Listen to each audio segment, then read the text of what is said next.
నిన్న పార్లమెంట్లో ఒక పెద్ద రభస. మన leader of the opposition Rahul Gandhi గారు ఉన్నారు కదా, ఏదో ఒక కాగితం పట్టుకొని ఒక బుక్ పేరు చెప్పి మన ఒక ఇండియన్ ఆర్మడ్ ఫోర్సెస్ ఒక కల్నలో ఆయన పేరు మన నరావనే అనే పేరు ఉన్నది ఆయనది. ఆయన పేరు తీసుకొని ఇండియన్ ఆర్మడ్ ఫోర్సెస్ని మళ్ళొకసారి హేళన చేయడానికి ప్రయత్నం చేసిండా, లేకపోతే అధికార పార్టీ ఏదైతే భారతీయ జనతా పార్టీ ఉందో దాన్ని హేళన చేయడానికి ప్రయత్నం చేసిండా, లేకపోతే తానంతలా తానే మళ్ళా అది అంటారు కదా, తన కాలు మీద గొడ్డలు కొట్టుకున్నాడు అంటారు కదా, ఇక అప్నే పేరుపై కులాడి మారలేనా మళ్ళీ అదేనా అని అనేది ఈ చిట్టా నేను 2 భాగాలుగా డివైడ్ చేసిన ఫ్రెండ్స్. ఒకటి అసలు ఘటన ఏం జరిగింది, కరవాన్ మ్యాగజైన్ ఏం మాట్లాడింది, దాని తర్వాత రాహుల్ గాంధీ ఎట్లా ఇంటర్ప్రిట్ చేసిండు, కాంగ్రెస్ ఏం మాట్లాడింది, దీని మీద చర్చిద్దాం. సో 2 చిట్టాలు చేసిన in the interest of time. Rahul Gandhi ఏం మాట్లాడతారంటే, మన నరావనే రాసిన ఒక బుక్కు, జనరల్ ముకుంద్ నరావనే ఆయన రాసిన బుక్కు, ఈయన 4 స్టార్స్ ఆఫ్ డెస్టినీ అని ఒక బుక్ రాసిండు. అందులో గల్వాన్ క్లాష్ ఏదైతుందో, మన కైలాష్ ఒక రేంజ్ ఏదైతుందో అక్కడ జరిగిన ఒక సంఘటన గురించి రాసిండు. అది సెంట్రల్ గవర్నమెంట్ రివ్యూలో పెట్టింది, ఎక్సెట్రా ఎక్సెట్రా. అసలు కన్ఫ్యూజన్ ఏంది, ఈ కన్ఫ్యూజన్ టు డాక్టరైన్ ఏంది, అసలు ఆ నైట్ ఏం జరిగింది, స్ట్రాటజిక్ కంట్రోల్ ఓవర్ కియాస్ ఏమైంది, ఇదంతా కంప్లీట్గా ఇలా మనం జరా డిస్కస్ చేద్దాం. అసలు కాంట్రవర్సీ ఏంది అనే ముచ్చట ఫస్ట్ మాట్లాడితే, ఫస్ట్ ఆఫ్ ఆల్ ఈ బుక్ పబ్లిష్ కాలే. ఏదైతే army chief general MM Naravane, colonel కదా ఆయన, sorry, army chief general MM Naravane garu ఎవరైతే ఉన్నారో, ఇంతవరకు ఆయన రాసిన బుక్ పబ్లిష్ ఇంకా కాలే. ఇది ఒక పెద్ద డిబేట్కి ట్రిగర్ చేసింది. అయితే ఇప్పుడు ఇక్కడ ఇది ఏందనంటే, సెలెక్టివ్ అంటే ఆ బుక్కులు టోటల్గా ఏమున్నది అని చెప్పకుండా అందులోకేని కొన్ని లైన్స్ తీసుకొని, అందులోకేని కొన్ని మత్లబులు తీసుకొని, అందులోకేని కొన్ని నరేటివ్లు తీసుకొని, ఆ నరేటివ్లను మిస్ఇంటర్ప్రిట్ చేసి సర్క్యులేట్ చేయడం, ఫుల్ కంటెక్స్ట్ని మర్చిపోయి సర్క్యులేట్ చేయడం అనేది కరెక్టా? జర ఒకసారి మీ కమెంట్ రూపంలో చెప్పుండ్రి ఫ్రెండ్స్ నాకు. ఇప్పుడు నేనేమంటున్నా అంటే, గవర్నమెంట్ దీన్ని, సెంట్రల్ గవర్నమెంట్ కూడా దీన్ని చూస్తున్నది. అంటే ఒక బుక్ నువ్వు రాసినావు, సెంట్రల్ గవర్నమెంట్ మీద మళ్ళీ ఆరోపణ చేసినావా, లేకపోతే మద్దతు తెలిపినామా, సమర్థించినావా, అక్కడ ఏం జరిగింది, ఏం కథ అనేది ఫ్యాక్ట్ చెక్ చేసుకోవాలి కదా గవర్నమెంట్ కూడా. సో ఈ బుక్ ఇంకా పబ్లిష్ కాలే. అయితే ఇప్పుడు ఇష్యూ ఏందనంటే, మళ్ళా ఒక బ్రాడర్ క్రైసిస్కి రాహుల్ గాంధీ ఎందుకు దారి తీసిండు, ఒక మిలిటరీ పొలిటికల్ డిస్కషన్కి పార్లమెంట్లో ఎందుకు దారి తీసిండు అని అంటే, ఆయన తేజస్వి సూర్య గారు ఏదో మాట్లాడారట, మేయ ముద్దా ఉటానా నై చాతా, నేను ఈ ముద్ద తీసుకురావాల్సిన అవసరం నాకు లేకుండే, కాకపోతే తేజస్వి సూర్య ఈ ముద్ద మాట్లాడిండు కాబట్టి నేను జవాబు ఇవ్వాలి కాబట్టి ఖచ్చితంగా నేను ఇది తీసుకొని వస్తా అని చెప్పిండు. అయితే కోర్ ఇష్యూ మనం తీసుకొని చూస్తే, మళ్ళీ ఇది కాంట్రవర్సీయా, లేకపోతే అక్కడ ఉన్న కంటెంట్ని మ్యానిపులేట్ చేసిండా, కంటెక్స్ట్ని మ్యానిపులేట్ చేసిండా రాహుల్ గాంధీ అనేది చాలా ఇంపార్టెంట్ అవుతుంది. అయితే ఆనాడు 2020లో ఏమైంది అని అంటే, చైనాకు కోవిడ్ ప్రెషర్ బీభత్సంగా ఉండే. వాళ్ళు ఏం చేస్తున్నారు అని అంటే, జింగ్యాంగ్లో ఒక మ్యాసివ్ మిలిటరీ ఎక్సర్సైజ్ చేస్తున్నారు. ఇది అండర్లైన్ చేసుకోండి ఫ్రెండ్స్. చైనా ఏం చేస్తుంది, ఒక మ్యాసివ్ మిలిటరీ ఎక్సర్సైజ్ చేస్తుంది. మ్యాసివ్ మిలిటరీ ఎక్సర్సైజ్ చేస్తుంది అని అంటే ఖచ్చితంగా ట్రూప్లు డిప్లాయ్మెంట్ అవుతుంది. అయితే ఇక్కడ మనం అర్థం చేసుకోవాల్సింది ఏంటంటే, ఇది ఫార్మలీ డిమార్కెటెడ్ ఒక బార్డర్ కాదు, లైన్ ఆఫ్ యాక్చువల్ కంట్రోల్ ఉన్నది, అంటే LAC లైన్ ఆఫ్ కంట్రోల్ ఇక్కడ లేదు. సో ఒక ఫార్వర్డ్ మూమెంట్ అని అనేది మళ్ళీ స్ట్రాటజిక్ సిగ్నలా, రొటీన్ ప్యాట్రోలా అని అనేది ఫస్ట్ పరిగణనలోకి తీసుకోవాలి కదా. అది తీసుకున్నాక నువ్వు అడిగేస్తే అదొక మీనింగ్ ఉంటుంది. సో రెచిన్ లా నైట్ అని చెప్పి ఇది ఇప్పుడు ఫేమస్ అయింది. మన రాహుల్ గాంధీ చేసిన ఘనకార్యానికి ఇది చాలా ఫేమస్ అయింది. అసలు ఏం జరిగింది అని అంటే, చైనీస్ యొక్క ఆర్మర్ ఇంకా ఇన్ఫాంట్రీ ఇండియన్ పొజిషన్స్ దగ్గర అబ్జర్వ్ అయినరట. ఇండియన్ కమాండర్స్ కూడా ఏం చేసిరనంటే, మళ్ళా లైన్ ఆఫ్ కంట్రోల్ లేదు, లైన్ ఆఫ్ యాక్చువల్ కంట్రోలే ఉంది కాబట్టి it is nothing but an absence of demarcating, ఏమంటారు, ఫార్మలీ డిమార్కేటెడ్ బార్డర్ కాబట్టి ఖచ్చితంగా మన ఇండియన్ ఆర్మీ ఏం చేసిందంటే, ఇల్యూమినేటింగ్ రౌండ్స్ ఫైర్ చేస్తారు. ఫస్ట్ ఒక చేతావని అనికి ఏంద్రాబాయ్ ఏడుకెడుకో వస్తున్నావు అని చెప్పి ఒక ఇల్యూమినేటింగ్ రౌండ్స్ ఫైర్ చేస్తారు. అంటే ఇది ఒక స్టాండర్డ్ డిటరెన్స్ సిగ్నల్ ఎవడైనా చేస్తాడు. ఇది డైరెక్ట్గా ఒక ర్యాపిడ్ ఎస్కలేషన్ని తగ్గించనీకే ప్రయత్నం చేస్తున్న ఒక ప్రక్రియ. So northern command and the army head quarters ఏవైతున్నాయో ఇవన్నీ కోఆర్డినేట్ చేసే రియల్ టైంలో ఈ చర్య తీసుకున్నది. అయితే కంప్లీట్ ఎంటైర్ నార్థన్ ఫ్రంట్ ఏదైతుందో అది హై అలర్ట్లు ఉన్నది. ఇన్ఫ్యాక్ట్ చెప్పాలనంటే సర్వలెన్స్ మోడ్లో కూడా వెళ్ళిపోయింది.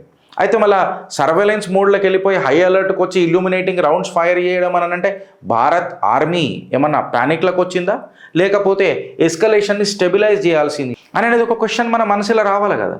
ఎందుకు అని అంటే చైనా వార్కి వస్తలేదు. చైనా ముందే అక్కడ మేము మిలిటరీ ఎక్సర్సైజ్ చేస్తాం జింగ్జియాంగ్ రీజన్లో అని చెప్పి ఒక మిలిటరీ ఎక్సర్సైజ్ చేస్తుంది. అంటే ట్రూప్స్ డిప్లాయ్మెంట్ అక్కడ చేసింది. ట్రూప్స్ డిప్లాయ్మెంట్ చేసి ఎక్సర్సైజ్ చేసి ఇప్పుడు మనం కూడా నోటం జారీ చేసినాం. నోటం జారీ చేసి బంగ్లాదేశ్ బార్డర్కి పోతున్నాము అని అంటే దగ్గరికి వచ్చి అలా వాటర్లకు ఎంటర్ అవుతున్నాము అని అంటే ఖచ్చితంగా వాడు కూడా ఇల్యూమినేటింగ్ రౌండ్లు ఫైర్ చేస్తాడు. ఫస్ట్ వాడికి సమర్థత ఉందా లేదా మనతో మీద పక్కకు పెడదాం. అయితే దీన్ని నువ్వు ఒక ప్యానిక్ సిచ్యువేషన్ లాగా పార్లమెంట్లో అది కూడా రిలీజ్ కాని బుక్ మీద జో किताब अभी तक पब्लिश ही नहीं हुआ उसके ऊपर बात करना ఇండియన్ ఆర్మీ మీద టిప్పణీ చేసినప్పుడు కాదా? మీ ఆలోచన ఏందో దీని మీద నాకు ఒకసారి కామెంట్ చేయరు ఫ్రెండ్స్. అయితే ఆర్మీ చీఫ్ ఏం చేసిందంటే నేషనల్ సెక్యూరిటీ అడ్వైజర్ని, సిడిఎస్ అప్పుడున్న బిపిన్ రావత్ గారిని, ఎక్స్టర్నల్ అఫేర్స్ మినిస్టర్ని, ఇంకా డిఫెన్స్ మినిస్టర్ని వీళ్ళని కాంటాక్ట్ చేసిండట. మళ్ళీ ఇట్లా చైనీస్ ట్రూప్స్ మా దగ్గరకు వస్తున్నాయి, మళ్ళీ నేను ఏం చేయాలి?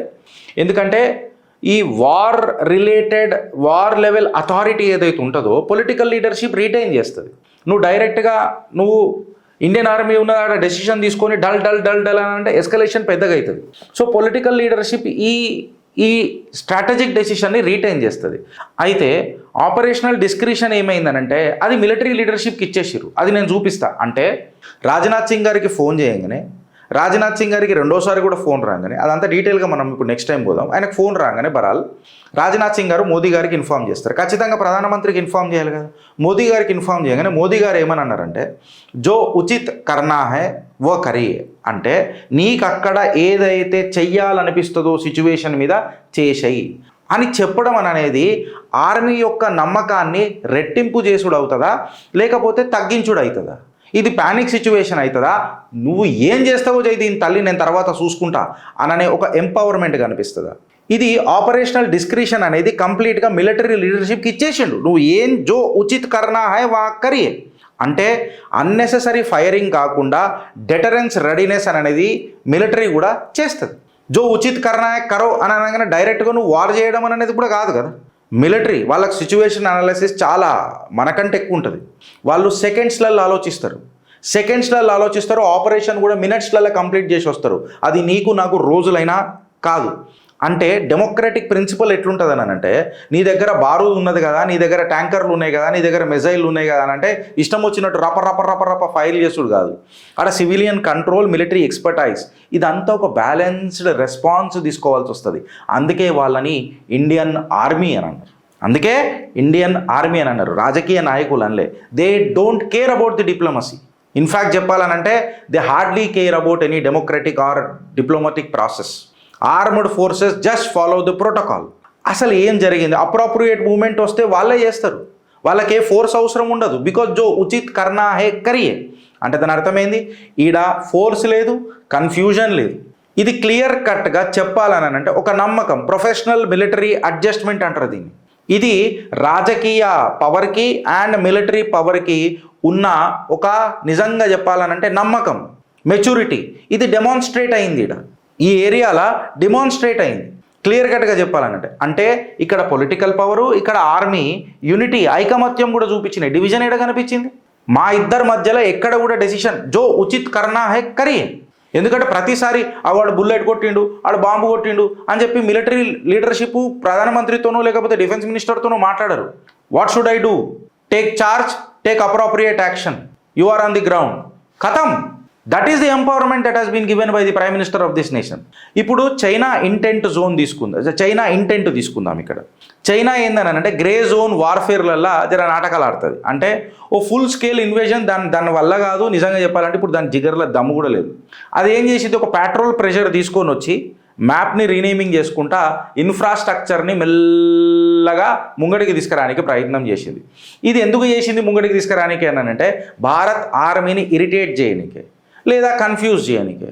ఇంకా చెప్పాలని అంటే వీళ్ళ ప్రిపేర్డ్నెస్ ఏ రకంగా ఉందో అని అనేది చూడనికే. చైనా అనేది వార్ ట్రిగర్ చేస్తుందా? ముక్కులు వలగొట్టిన మళ్ళీ నడి ముక్కులే మనం వెనుకటికి పీ కట్టలు కట్టినరా అంటే చైనా భారత్ యొక్క టాక్టికల్ అడ్వాంటేజ్ ఏ రకంగా ఉంది క్రాస్ వార్ థ్రెషోల్డ్లా అననే ఒక ఫ్రేమ్వర్క్ని మ్యాప్ చేస్తున్నది.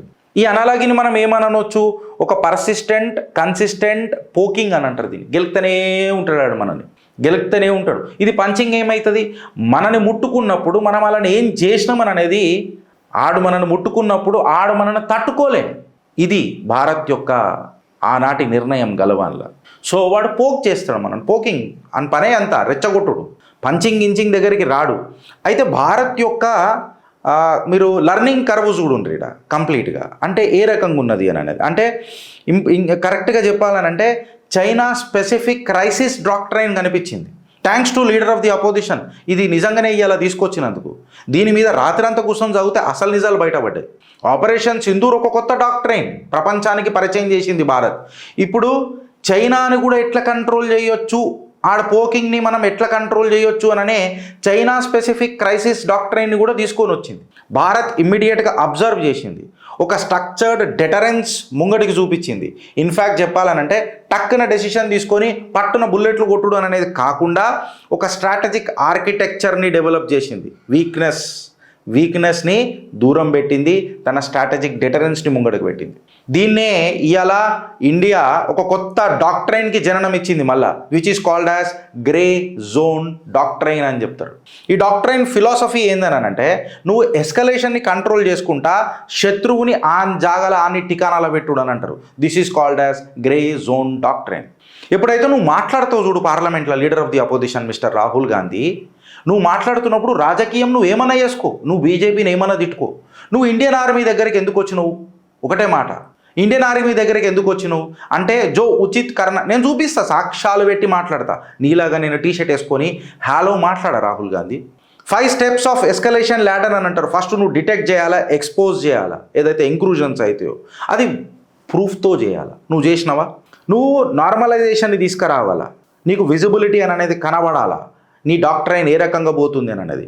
నీ టాక్టికల్ కమాండర్స్ ఎవరైతే గ్రౌండ్లు ఉన్నారో వాళ్ళని ఎంపవర్ చేయాలా. కరియా జో ఉచిత్ కర్నాయ్ కరియే, నీకే తోచుతుందో దేశ హితంలా చేయి, దీని తల్లి తర్వాత చూసుకుందాం అని అనేది ఎంపవర్మెంట్ అవుతుందా, లేకపోతే మిలిటరీ పవర్ని తగ్గించుడు అవుతుందా? ఫ్రెండ్స్ మీ కమెంట్ రూపంలో చెప్పురు నాకు. మల్టీ డొమైన్ కాస్ట్ ఇంపోజిషన్ కూడా ఉంటుంది. మామూలు మజాకా చైనాతో నువ్వు డైరెక్ట్గా బుల్లెట్ ఫైర్ చేసి పోతానంటే నీకు cyber, diplomatic, intelligence, information and more over it's a nuclear state. So ఇలా మిలిటరీ ఏం చేసిందంటే ఓపికగా ఒక ఇల్యూమినేటింగ్ రౌండ్స్ ఫైర్ చేసి గాలిలా ఎస్కలేషన్ని కంట్రోల్ చేసుకుంటూ వచ్చింది. ఈ గ్రే జోన్ క్రైసిస్ని అబ్సల్యూట్గా మెయింటైన్ చేసింది. మన intelligence, chief services, external affairs, cyber agencies అన్ని సర్వేలెన్స్ మోడ్లోకి వెళ్ళిపోయినాయి. సర్వేలెన్స్లో మోడ్లోకి వెళ్ళిపోయి మొత్తం ఇన్ఫర్మేషన్ని సేకరించుడు మొదలెట్టింది. డెసిషన్ తీసుకుంటూనే డెసిషన్ తీసుకున్నట్టుగా అనిపించింది. దీన్నే కోఆర్డినేషన్ అని అంటారు. ఇది లీడర్ ఆఫ్ ది అపోజిషన్కి ఏడా తెలుస్తుంది? రాహుల్ గాంధీ ఒకటి మర్చిపోతుండే ఏందనంటే ఈ అడ్డమైన ఫ్రాక్చర్డ్ ఫ్రాగ్మెంట్లాగా మాట్లాడతానంటే కుదరదు. ఒక ఫ్రేమ్ వర్క్లకు తీసుకురావాలి మొత్తం.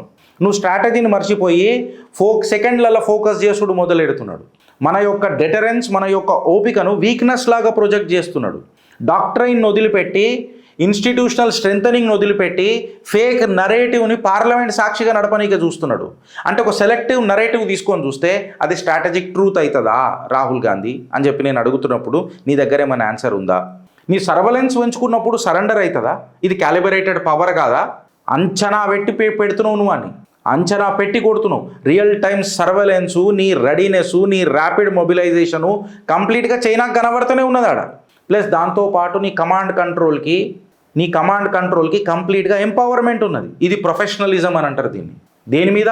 చైనా యొక్క ప్రొవొకేషన్ మీద ఇటు పొలిటికల్ సర్కిల్స్, ఇటు మిలిటరీ సర్కిల్స్ చూపించిన ప్రొఫెషనలిజం అని అంటారు. ఒక యాక్సిడెంటల్ ఎస్కలేషన్ ఆపిన్ leader. It's a nuclear armed state.